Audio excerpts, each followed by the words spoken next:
Flying into Atlanta means two things. You're probably flying on Delta, and you're probably paying a premium for that non-stop ticket. But is it worth it? Find out on this short trip report coming up.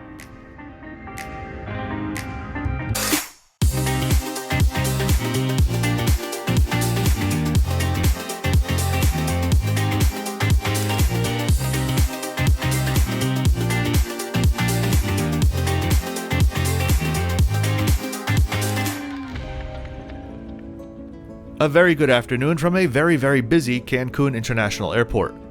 Luckily though, thanks to my ITA Elite status, I was able to join the very short Sky Priority line, even though Delta still hasn't figured out how to link ITA accounts, but that's a different story altogether. If you saw the eye-watering fare for this ticket on the intro, almost $500, please note that that included a checked bag, a Comfort Plus seat, an $80 premium for a fully refundable ticket, and around a $100 premium for being a one-way ticket. It's still overpriced, but that's how it breaks down. Head up the escalator to security. Mexico doesn't have exit immigration, and you'll be thrown into what is honestly the busiest airport concourse I've seen in years. I recommend getting here early enough to be safe, of course, but not extra early if you can help it. Seating during these peak times is in short supply. The lines at Starbucks and the lounge were so long that I gave up on both, and small bottles of water in the mini-marts start at around $5 each. Someone please remind me to never fly out of here on a Saturday ever again.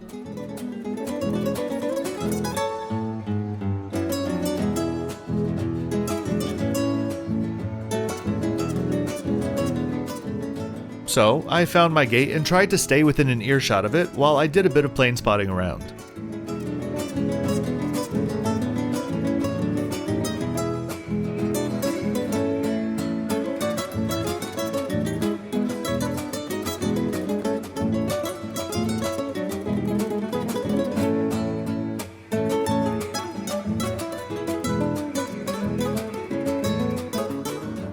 Watched this 777 pull in just as pre-boarding was called, and smiled when I turned around to see a newly formed mob around the gate. I joined the mob, as one does, turned off my noise-canceling headphones, and listened to the assortment of people talking amongst themselves about why they're supposed to be in boarding group 2 instead of 6, encouraging their partners to inch forward. Their bubbles, of course, being burst moments later. You know you travel a lot when things like this become part of your in-flight entertainment.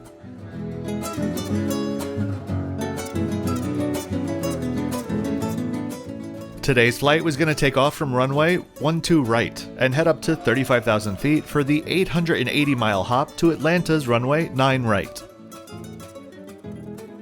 I originally chose this flight because it was scheduled to have an A330 on it, and it was well timed for a sunset takeoff. At least one of those came true though, as I soon boarded a very fresh-looking 3-year-old Airbus A321. These are a long drink of water, and I found myself quite comfortably in 14 Alpha, a Comfort Plus seat. Comfort Plus offers around 4 extra inches of legroom, and you'll be in the first economy class boarding group, so you'll easily be able to find plenty of space for your 3 oversized carry-ons. Compared to my Wingo flight, coming into Cancun, these seats were downright luxurious. Plenty of legroom, what I'll call a full-size economy seat width-wise, an IFE screen, lots to like. Let's take a look at the best and the worst places to sit.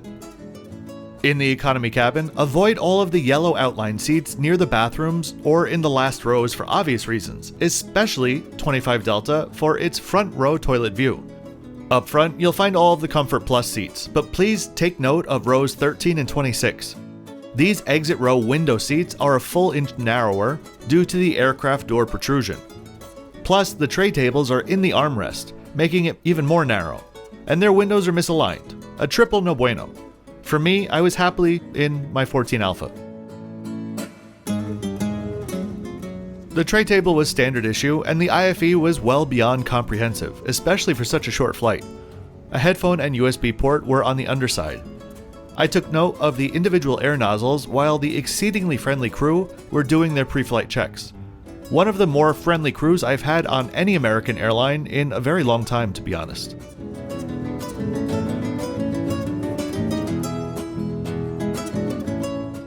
If you're enjoying this video so far, please give it a like and subscribe for 2 new flights or hotel reviews every week.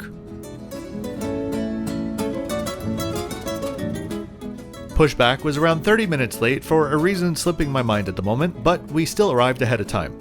In retrospect, I realized the delay made for a much more beautiful takeoff, so no complaints from me.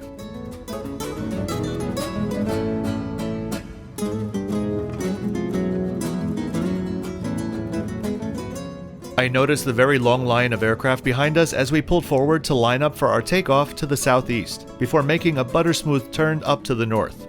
Spool Up is coming up next.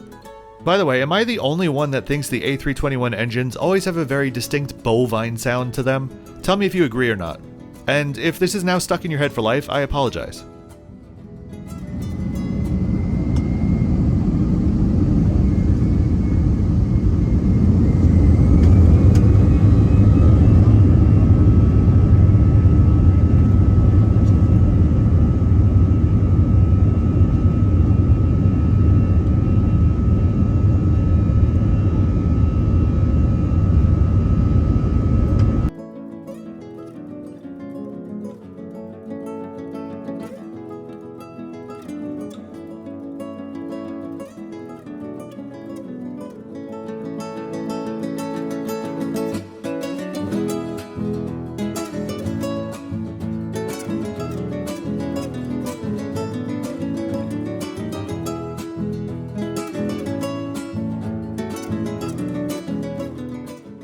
If you enjoy beautiful sunsets, or full-length takeoff and climb videos, or a combination of the two, please check out my new channel, Roam Above, where you'll be able to see the full-length takeoff and in-flight sunset from this flight. Links are in the description below. A huge thank you in advance for checking it out.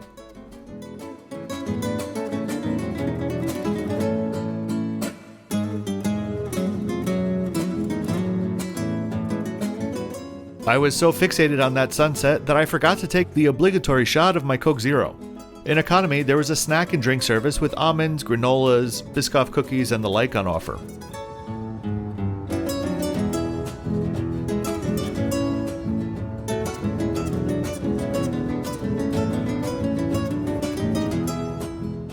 Just before starting our descent, we crossed the Florida coast, somewhat ironically directly over Mexico Beach, with Panama City in the distance. Easy approach tonight, with just one turn to the east.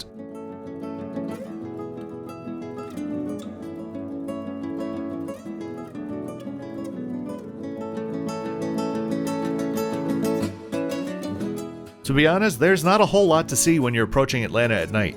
You can see the downtown in the far distance though on the horizon.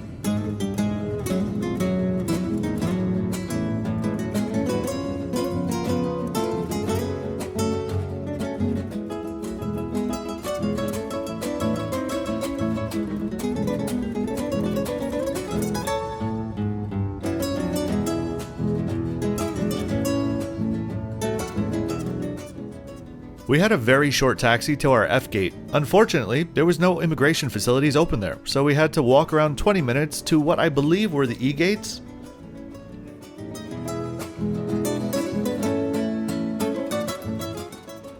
And that is all there is to write. Now it's time for the flip-flop score. Overall, it was a fantastic little flight. High marks across the board except for the food selection since there was no actual meal. And add-on costs, since they really do nickel and dime you almost as much as the low-cost carriers. A really pleasant 90 out of 100 overall. I think I'd be happy in a Comfort Plus seat, perhaps up to 8 hours. After that, let's see what the other options are. I hope you enjoyed this video. If you did, please give it a thumbs up and subscribe to check out my next flight in first class on an American Airlines 737 MAX 8.